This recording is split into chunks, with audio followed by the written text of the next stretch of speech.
Greetings, this is Dickie Adams from Pocketnow.com, and today we're going to take a closer look at the T-Mobile Sidekick 4G, specifically the hardware. So sit back, relax, and enjoy the show.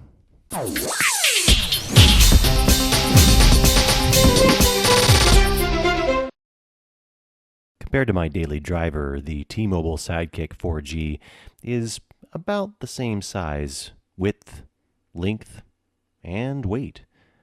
It's just a little bit longer over here, and due to the way that the edges roll up on either side, it lends itself for a slightly better feel in the hand insofar as holding it landscape versus portrait mode.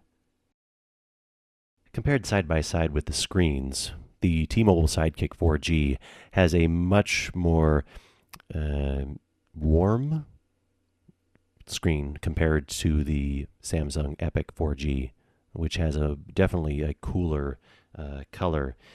It's difficult to see in this particular view, but the brightness, even full brightness on the T-Mobile Sidekick 4G, is a little brighter, at least to my eyes, compared to the Epic 4G. Screen size is obviously the winner here will be the Epic 4G. But comparing a 4-inch screen to a 3.5-inch screen is a no-brainer. Viewing angles on the T-Mobile Sidekick 4G are actually quite good. Try not to get the glare here before you, but try to show you that we don't lose any real color casting. There's not really any fading, and it's visible from all angles without losing visual aspects. Here we can see the multicolor LED blinking to give us a test message. It happens about once every minute. I really like this functionality. Let's talk briefly about the buttons that we see here on the T-Mobile Sidekick 4G. The orientation is obviously a little funny looking when you're looking at it from a portrait view. The buttons themselves are nice and clicky, good tactile feel, and the area in which you click the button ranges from all the way on one edge almost to the middle on either button, and there's a small spot right there that you can't actually click either one. The speaker grill here, the volume that comes out of it is great. I find that the clarity is good opposed to the back speaker, which I really dislike the sound of. Even though it is plenty loud, I don't like the tone that comes out of there. And for those of you who took issue with the white comment, I apologize. It is a chrome cover on the cover itself. Inside, it is black, is where the speakers are. But inside this case, it's white where it covers up. Anyway, speakers on the speakerphone is, like I said, plenty loud enough, but I just don't like the tone. If you look down here at the bottom, once again, moving back to the buttons comment, and apologize for just kind of jumping around, but once again, the orientation seems a little odd until you look at it from this angle. And considering that the Sidekick is a landscape device and always has been, this position actually makes sense, where you have easy access with your thumbs and with these grips on the back to hold on to operate this device in a very efficient manner.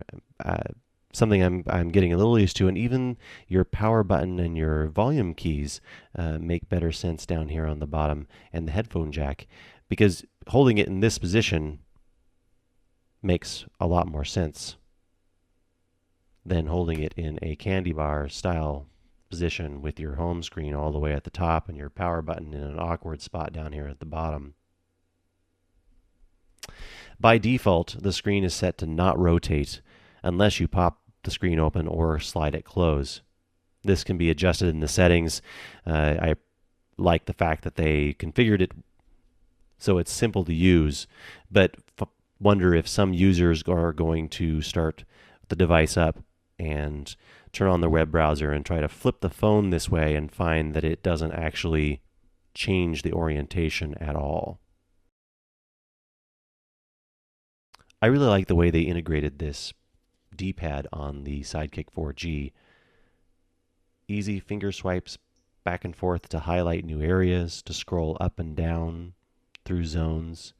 It works really slick, pretty accurate from what I've found, and you can simply press down firmly on the button itself to launch whatever view that you want to go into. For example, apps here. If I press this, then I go into the app drawer and then back to home as a nice feel. And the buttons on either side are the same as the buttons on the top.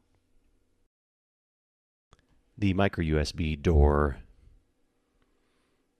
and the micro USB port located on the same side as the dedicated camera key button.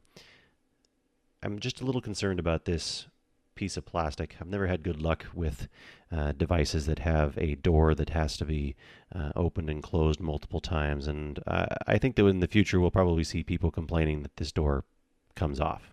It's pretty stiff when you flip it open. There's not much give here, and this could get clipped off pretty easily. It does snap back down in place and stays in place appropriately and doesn't actually open very easily, as you can see here. Speaking of charging the battery and battery life, I found that the device performed admirably. Even with plenty of phone calls today in my test, I was able to make the device last the entire day with very little issue. And when I put it on the charger to charge, it charged actually very quickly, especially compared to my Epic 4G. And perhaps it lasts longer than my Epic 4G because of the smaller screen size, or that they've got the processor clocked in some fashion, even though it is supposed to be a 1 gigahertz processor.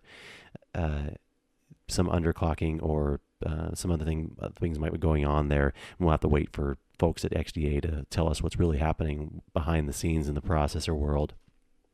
But again, I found that the battery life was more than sufficient to last me throughout the day with plenty of phone calls. The headphone jack is nice and solid.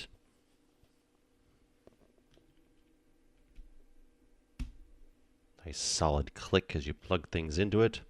These are my headphones. No headphones included with the device itself. What I did find, though, is when the headphone jack is plugged in, if you've got one that's particularly large, you may find that when you're holding the device, it's difficult to get to the volume up button because the cable will be in the way. The volume levels in the Sidekick 4G through the headphones were more than acceptable, plenty loud for my ears. Found the audio quality to be more than satisfactory. The microphone hole down at the bottom, and thus far I have had no complaints about the volume levels when making phone calls on the device. I haven't had any issues with call quality coming in, and I haven't had any issues really with making phone calls out. The only time I did have a problem with this device thus far was when my battery got low. It made a strange beeping noise and then turned off. Pressing and holding the power button did turn it back on.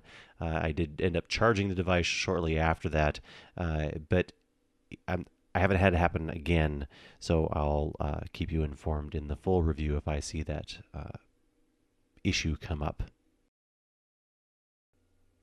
The keyboard on the T-Mobile Sidekick 4G is nicely spaced, has good solid presses to the buttons.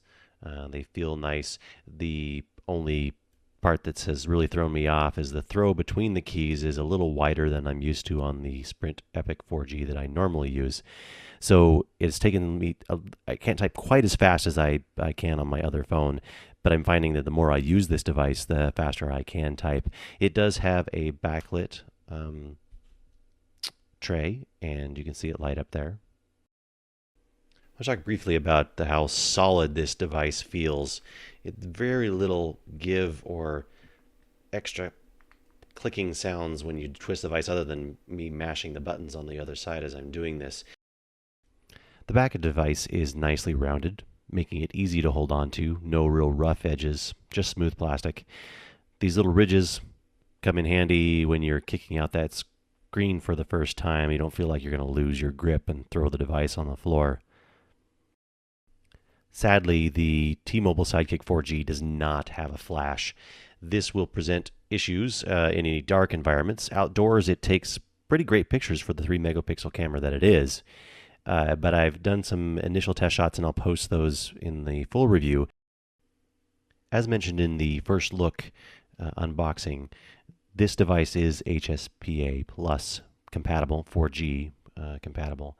And as you can see from these speed test results, and we'll post these in the full review as well, the initial results here were from the basement of my house in my office. And then when we were out and about, we were getting 6.4. And then inside a restaurant down in the basement later this evening. That wraps up our hardware coverage of the T-Mobile Sidekick 4G. If you have any particular questions or comments, leave them in the comments field and we'll see what we can do. Thanks for watching.